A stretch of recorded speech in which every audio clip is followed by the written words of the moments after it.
Olá pessoal, tudo bem com vocês? Aqui é o professor Marcos. Estou trazendo hoje a correção comentada aí do módulo 6 do Durkheim e os fatos sociais, tanto os exercícios de aplicação como os propostos e também o para conferir, ok? Vamos então à primeira questão.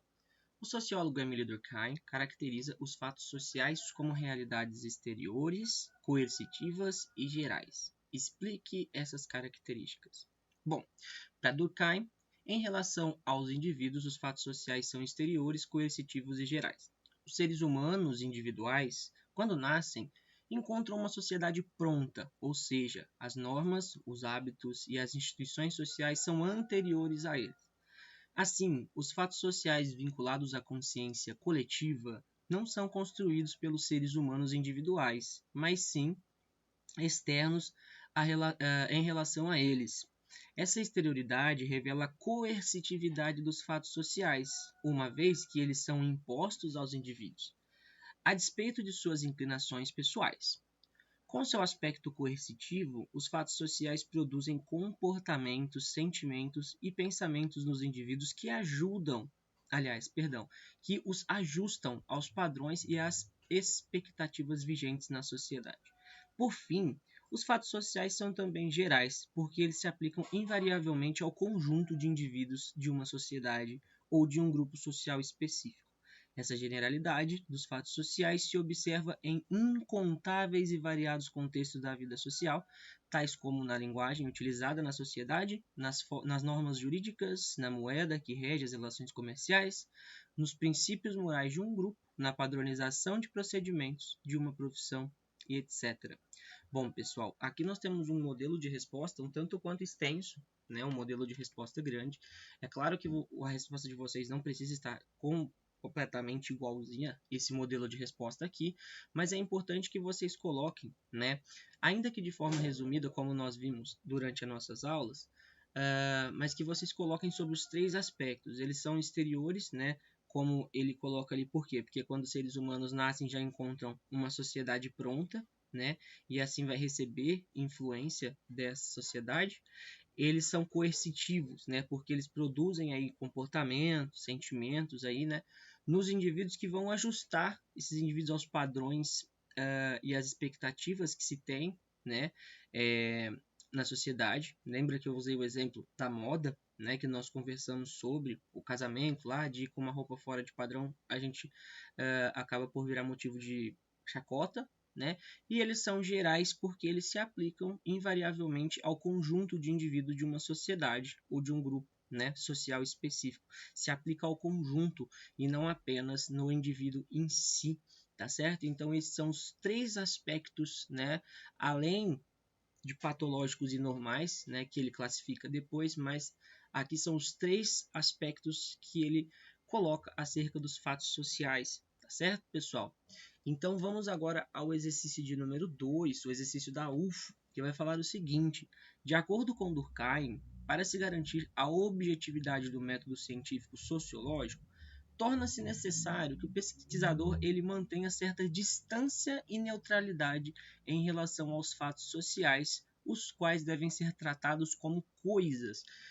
Pessoal, lembra que ele fala, né, que os fatos sociais devem ser tratados como coisas, mas não necessariamente esse coisas está indicando qualquer coisa, mas sim ele está indicando que deve-se dar importância também aos fatos sociais, assim como se dá importância a outras coisas, né?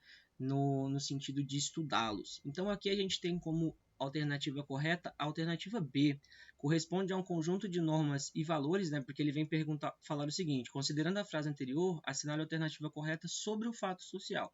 Então a gente tem a B, né? Corresponde a um conjunto de normas e valores criados exteriormente, isto é, fora das consciências individuais, lembrando que o conjunto social exerce plena influência sobre o indivíduo. Nós até temos aqui como justificativa os fatos sociais conforme definidos por Durkheim são externos, gerais e coercitivos, como nós vimos na questão anterior. São exteriores aos indivíduos, né? Pois não são criados pelas consciências individuais e são coercitivos porque se impõem às vontades, né, individuais. Então aqui como gabarito nós temos a letra B. ok? Indo para o próximo exercício, exercício número 3, né, outro exercício aí da UFO, né, o exercício anterior também. Vamos lá. A concepção de sociologia de Durkheim se baseia em uma teoria do fato social. Seu objetivo é demonstrar que pode e deve existir uma sociologia objetiva e científica, conforme o modelo das outras ciências, tendo por objeto, né? Aí ele está falando objeto de estudo, o fato social. Aqui ele está falando aquela parte que nós conversamos, né? Que lá durante a teoria, né? Que o objetivo é demonstrar que deve existir uma sociologia objetiva e científica, que tenha um método, assim como as outras ciências dispõem de um método para analisar o seu objeto de estudo, a sociologia também deve ter um método, né, para, de acordo com Durkheim, estudar o seu objeto de estudo, que são os fatos sociais. Então, em vista do exposto, assinar a alternativa correta, o nosso gabarito é a alternativa B. Segundo Durkheim, a primeira regra e a fundamental é considerar os fatos sociais como coisas para serem analisadas. O que são essas coisas? Né? Analisar, assim como se analisa as outras coisas, os outros objetos de estudo, né? Dar também essa importância, tratar os fatos sociais com essa relevância que se trata os objetos de estudo das outras ciências. Então, aqui, também como justificativo, nós temos que Durkheim declara que os fatos sociais devem ser compreendidos como coisas, né, na medida em que existem objetivamente, né, e que como os fenômenos da natureza, como eu disse para vocês, podem ser cientificamente conhecidos pelos seres humanos, né.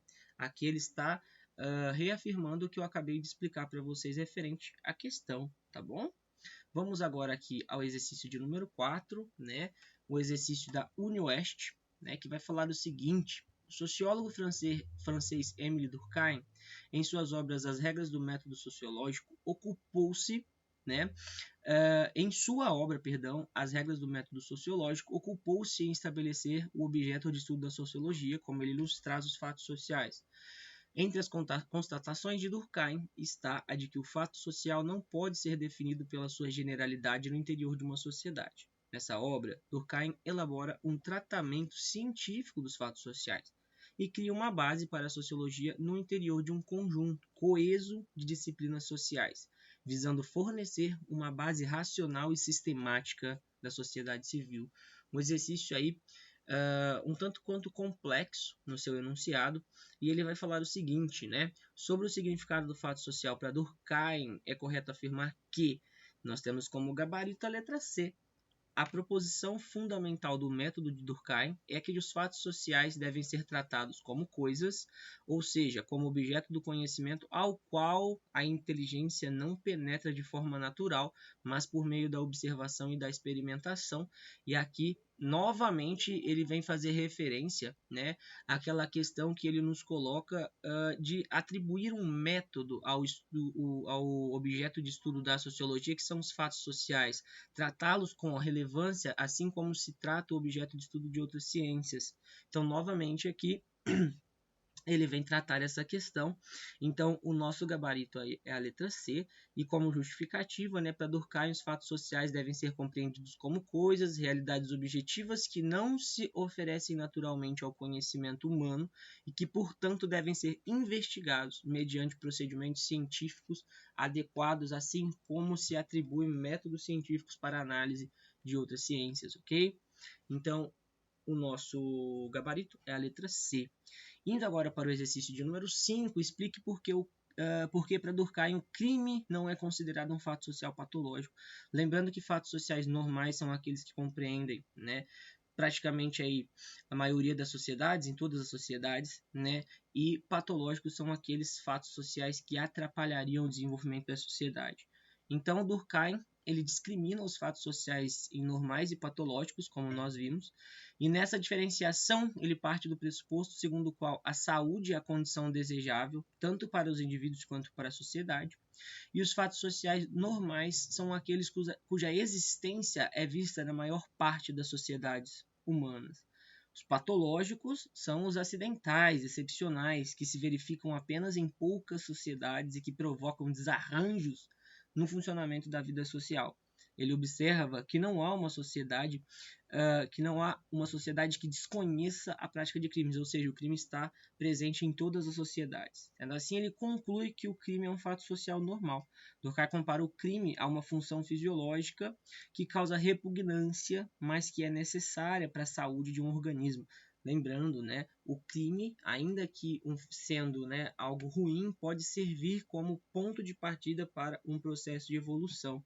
Então, dessa forma, o crime promove um reforço da consciência coletiva, da coesão da sociedade, na medida em que a sua prática gera o sentimento de indignação, né? Nós até falamos da liberdade de pensamento, autonomia de pensamento, quando Sócrates foi acusado de crime, né? De corromper a juventude ateniense, né? Mas que serviu como ponto de partida para praticamente uma revolução na forma de se pensar e na liberdade de pensamento, né?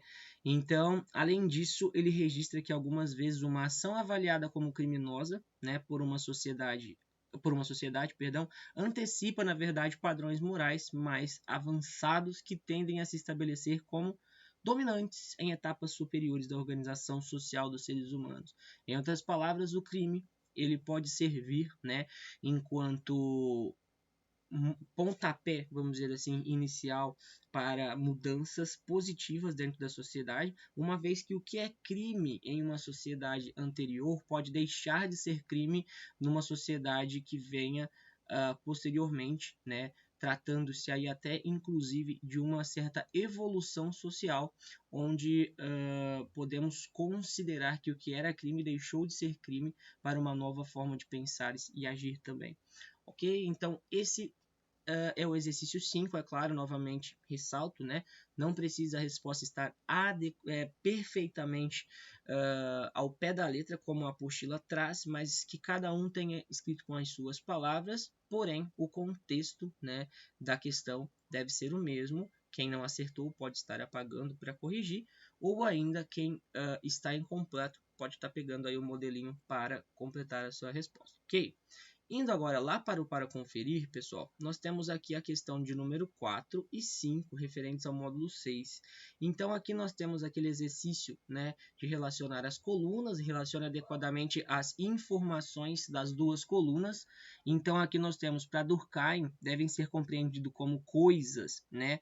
Nós temos aqui na coluna da direita os fatos sociais, divide-se em primária e secundária. Nós temos aí a socialização, né, que nós vimos no módulo anterior.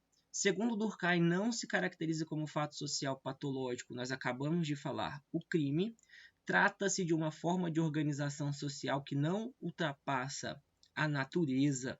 Nós temos sociedades de abelhas, inclusive essa questão aqui, nós podíamos tomar por base qualquer tipo, né, de organização social animal, né, que os animais eles vivem submetidos à influência da natureza, né, e só os seres humanos conseguem criar uma realidade que vai além disso.